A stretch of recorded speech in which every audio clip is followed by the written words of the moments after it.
Na programação da TV Senhores, em parceria com o canal Restaurante, nós vamos hoje conversar com o professor de gastronomia, Celso dos Santos, que é especialista em consultoria na área de hotéis, restaurantes e similares. O professor Celso é também um parceiro dos senhores, o Sindicato dos Hotéis, Bares e Restaurantes de Osasco, Alphaville e região, dentro da iniciativa do sindicato de levar grandes profissionais para atender de maneira mais facilitada os empreendedores e empreendimentos da região oeste da Grande São Paulo. Hoje, como se diz, o novo ouro, o novo petróleo é informação. É através da informação que se consegue fazer avançar as organizações, os negócios e concorrer de maneira altiva e diferenciada em relação ao concorrente. Vamos falar um pouquinho com o professor Celso sobre justamente a importância da consultoria, o que a consultoria pode fazer pelo negócio, que áreas que ela vai, digamos assim, visualizar dentro da operação do negócio para que esse negócio possa melhorar a sua performance. Que mesmo bons negócios, eles também sofrem ao longo do tempo, precisam ser atualizados, muitas vezes tem perdas que não são identificadas, tem razões diversas pelas quais um negócio precisa de uma consultoria. Muitas vezes a consultoria é procurada depois do problema acontecer, mas cada vez mais hoje os empreendedores com cabeça mais nova estão percebendo que a consultoria ela tem que estar presente dentro da rotina da organização para anteceder, não só para consertar aquilo que eventualmente já esteja com problema. Começando por aí, professor Celso, qual que é o momento de ter uma consultoria? Então, na verdade, a consultoria é uma atitude, acima de tudo, inteligente, né, por parte do empresário, o investidor, o futuro empresário, porque ela tem aí uma ação de natureza preventiva, né, e depois reparativa. No mercado se dá a ideia de que é sempre uma atividade reparativa, mas na verdade ela tem um forte, né, apelo preventivo. Hoje, administrar restaurantes, bares e similares, envolvendo hotéis e meios de hospedagem, tornou-se uma coisa mais complexa, né, em função do nível de concorrência, tecnologia, e também em função da mudança do comportamento do consumidor, que está mais diverso, né, está mais exigente, mais diverso. Já não dá para dizer o consumidor é isso, né, ele tem várias vertentes, várias formas de se comportar em relação ao produto e serviço. Então, um hotel para fazer sucesso hoje, um restaurante contemporâneo fazer sucesso hoje, lanchonete, bar, boteco, botequim, ele necessita de uma ajuda de fora, de terceiros, né? Uma pessoa que veja, que tem expertise, que tem experiência prática e teórica no segmento e que veja o negócio com um nível de potencial enorme. Então, geralmente, a primeira área que a gente desenvolve na consultoria é o diagnóstico, como se fosse um diagnóstico médico, né? Então a gente visita o restaurante, ou o similar, ou o hotel, passa por todos os departamentos, entrevista algumas pessoas chaves, avalia o desempenho dos funcionários e os aspectos e todos os recursos envolvidos, econômico-financeiros, materiais, físico-materiais, humanos, entre outros. E entrega para o empresário um raio-x de como a empresa dele está hoje no contexto geral, inclusive em relação à concorrência. Inclusive, usando essa comparação que você usou, Celso, da questão do diagnóstico médico, né? Muitas vezes o empreendedor pode até acreditar que está tudo certo na operação, mas é fundamental fazer esse diagnóstico para que não vá para os caminhos errados ou determinados ajustes, né, sejam feitos a tempo, né? Porque que nem na saúde, pior é ter uma medicação para casos graves, né? Perfeitamente. E muitas vezes o empreendedor, ao definir o seu modelo de negócio, treinamento de pessoas, ele acaba tendo apreço pelas decisões que ele teve. E pode ser que ele custe a perceber que às vezes o consumidor mudou, os procedimentos mudaram, e ele fica estendendo o tempo de uso daquelas decisões antigas. Essa mudança, né, de perceber que os métodos estão mudando, existem outras soluções melhores no momento, é uma dificuldade do empreendedor reconhecer isso? Verdade. Na verdade, consultoria e treinamento ainda são expressões um pouco, via de regra, desconhecidas, né?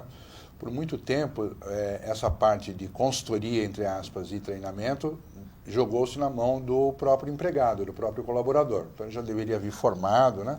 Fosse na área de gestão, fosse na área de produção de alimentos, atendimento de serviços de alimentos e bebidas.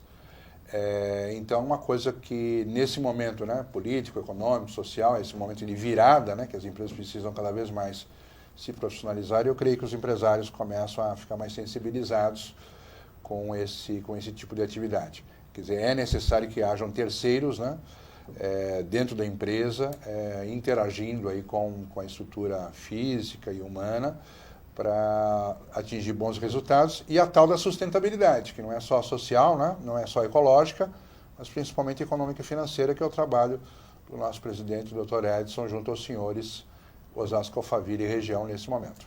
E muitas vezes, inclusive, essa interação que você falou com a estrutura física, operacional e humana daquele estabelecimento, permite, sendo uma pessoa de fora, um consultor que não está lá no dia a dia, ter a captação de informações e um relacionamento com, por exemplo, um funcionário, um colaborador, que se sente muito mais à vontade em dizer aquilo que pensa, né, para uma pessoa de fora, que não está no dia a dia na operação. E isso faz toda a diferença.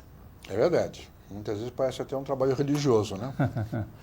Tem um confessionário. Confessionário. Então o funcionário acaba, aquele vômito, né, a catarse, de desabafar, né, todos as suas necessidades, desejos e anseios, né, em relação à empresa, as frustrações, para uma pessoa que vem de fora, e ele tem esse medo, esse receio em relação aos proprietários, em relação aos seus colegas e tudo mais. Então, muitas vezes, o funcionário de longa data, né, na empresa acaba, né, desabafando, e esse desabafo é interessante, porque cria uma nova energia para o desenvolvimento de novos trabalhos e projetos.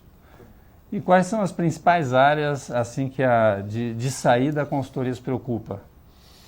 Então, nós temos um primeiro produto, né, que é o diagnóstico, que a gente sempre recomenda, faça um diagnóstico para a gente, porque às vezes a pessoa é que nem o ser humano, né? Eu estou com uma dor de cabeça, tenho que ir ao médico, né? Ele poderia simplesmente ir numa farmácia, tomar um remédio, né, contra a dor de cabeça, perfeito. Se ele vai ao médico, o médico mais criterioso vai provavelmente fazer umas 40, 50 perguntas, né? Se a dor é frontal, é lateral, se é intensa, se não é intensa, em que momento ela ocorre. Então, isso é o diagnóstico. Então, a gente sempre recomenda que se faça um diagnóstico, seja do seu hotel, seu restaurante, seu bar e a sua lanchonete, e aí ataca-se o foco da doença, né, empresarial. Muitas vezes o problema é produto, né? Então, o produto refere-se à copa, à cozinha, à área de produção de alimentos, desde a parte de compra, recebimento e estocagem, que já foi mencionado anteriormente, e até o processo de fabricação, até o processo de apresentação final do prazo para o cliente. Às vezes o processo de produção está redondo, mas na hora que pega-se o prato, né, e leva-se à mesa, é a questão do serviço. É o prato que originalmente não chega quente, chega morno, é aquele prato que originalmente devia chegar frio, chega morno, né? Sim. A falta de sorriso, colgados, colinos, sorriso do funcionário, né, a hospitalidade, enfim, todos esses nuances. Então a cozinha é um ponto, produção de alimentos, o atendimento de serviço é outro ponto, né, a prestação de serviço como um todo.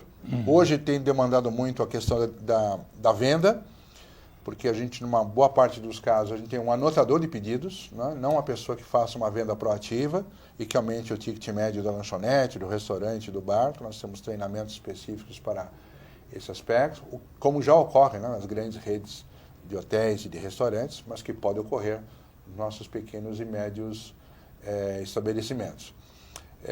E a gestão, né?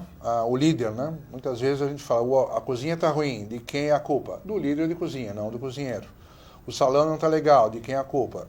É do líder, né, em maior ou menor grau, do líder de atendimento de serviço, do gerente, do subgerente, do nome que se dê.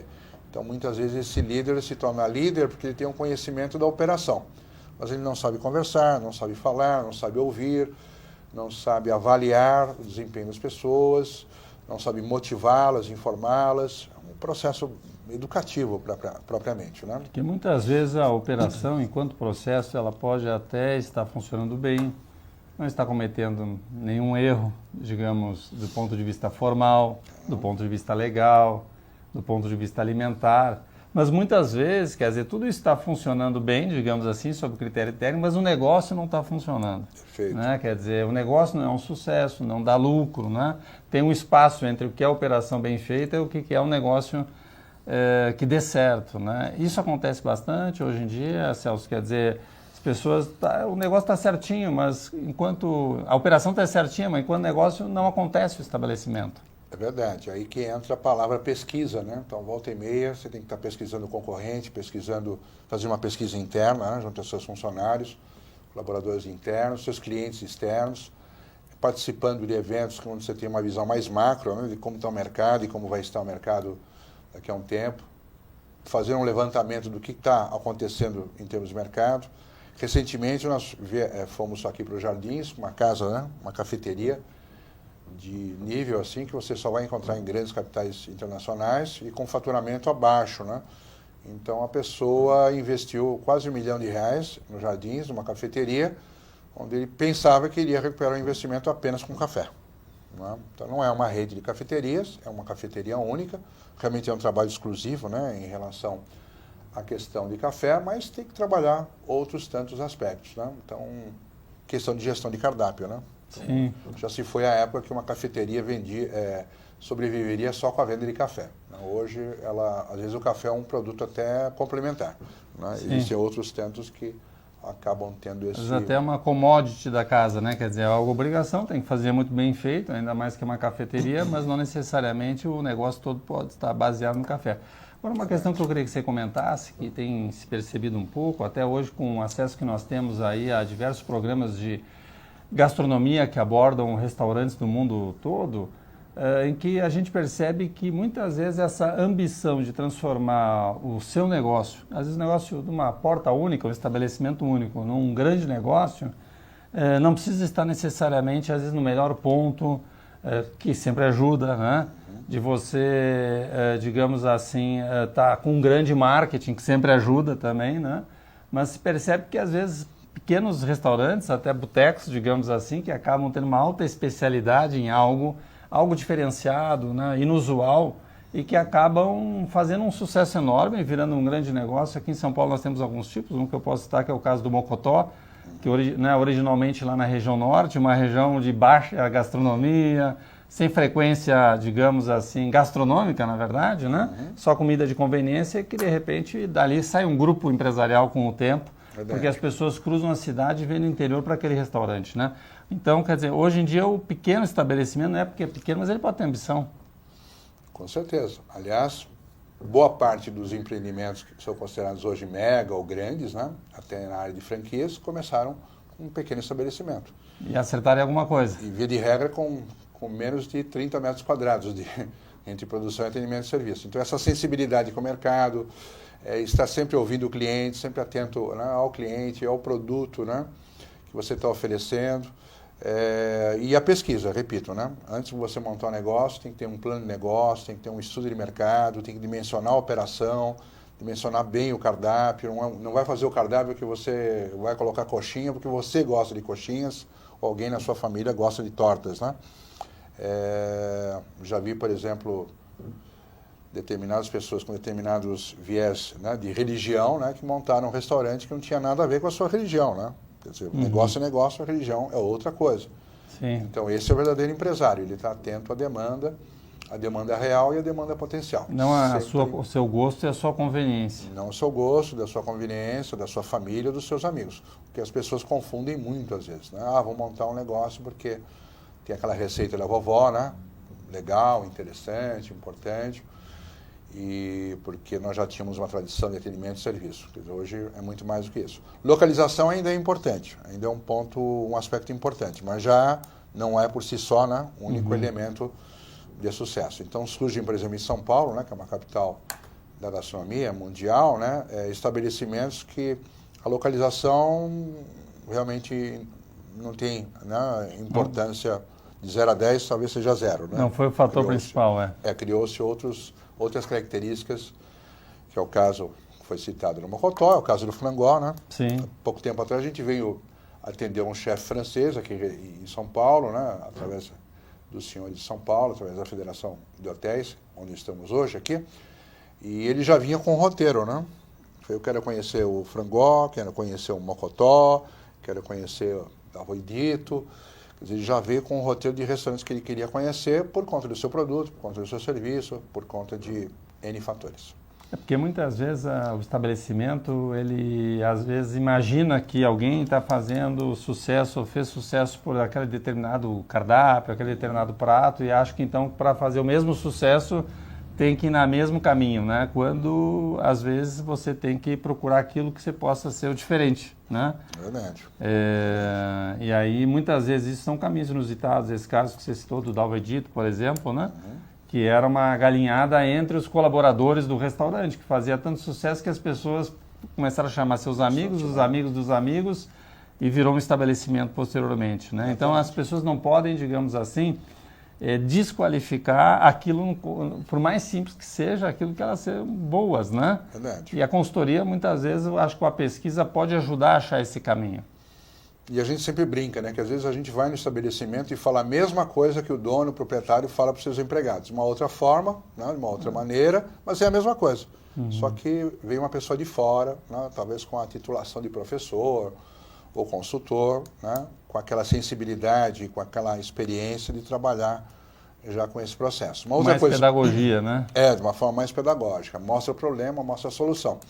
E também uma outra coisa que os senhores passam, né, a oferecer também é a questão das bebidas, a gestão de bebidas, o atendimento, o serviço, que muitas vezes nos nossos estabelecimentos a bebida tem uma margem de lucro muitíssimo maior que a de alimento, né? Então, desde a gestão, da operação, como fazer uma carta de vinhos, como fazer uma carta de coquetéis, desde a parte administrativa, operacional, até o treinamento em loco do bartender, do copeiro, do garçom para servir vinhos. Temos um caso aqui, que a gente pode citar, de uma casa que vendia 2 vinhos por semana.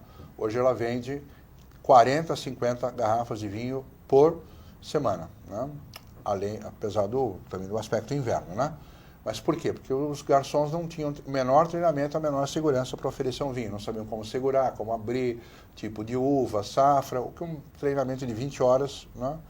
Deu um tiro certeiro. Aí talvez preferisse nem oferecer para não se embaraçar. Também, né? Também tem essa zona ficar de conforto. Desconfortável, porque ia vir perguntas, né? Exatamente. E o treinamento ministrado por um consultor, né? Porque como você falou, muitas vezes o empreendedor lá, ele sabe os pontos que ele gostaria que melhorar na sua base de pessoal e tudo.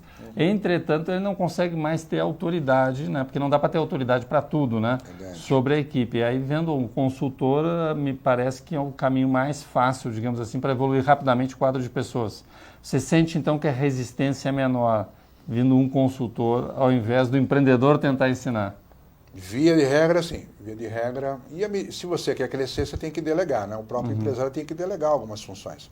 Ele pode ter começado o negócio dele, começou a cozinhar, desenvolver as suas receitas, né? Mas para ele crescer, ter o seu segundo, terceiro, quarto estabelecimento, ele tem que delegar, e essa delegação também pode ser feita para consultores ou treinadores de fora, que vão propiciar um melhor desenvolvimento do seu negócio. E o consultor também, ele tem um repertório maior, porque ele tem, né, desafios de outros estabelecimentos, outras casas, quer dizer, então ele pode ministrar esse treinamento para a equipe da casa, passando uma cultura, uma formação mais ampla de mercado, não só daquela operação.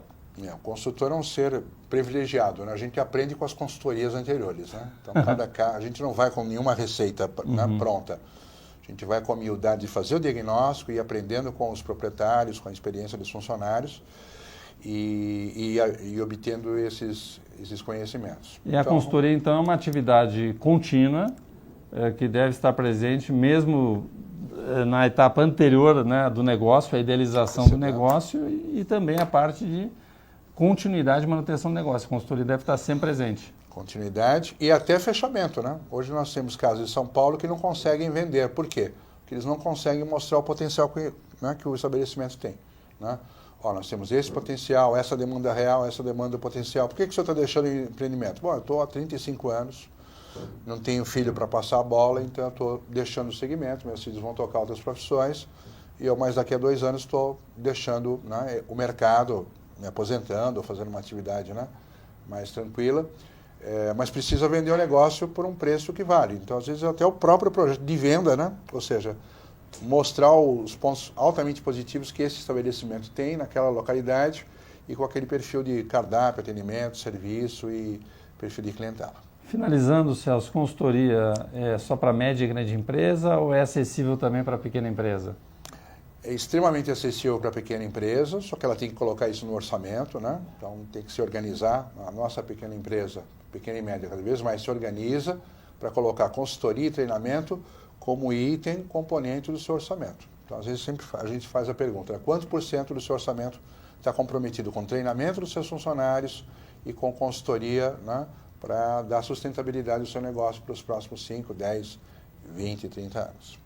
Muito obrigado, professor Celso, consultor especializado em hotéis, restaurantes, bares e similares, presente aqui na programação da TV Senhores, na parceria com o Canal Restaurante, e também fazendo parte da rede de parceiros e especialistas do Senhores, Sindicato de Hotéis, Bares e Restaurantes de Osasco, Alphaville e região.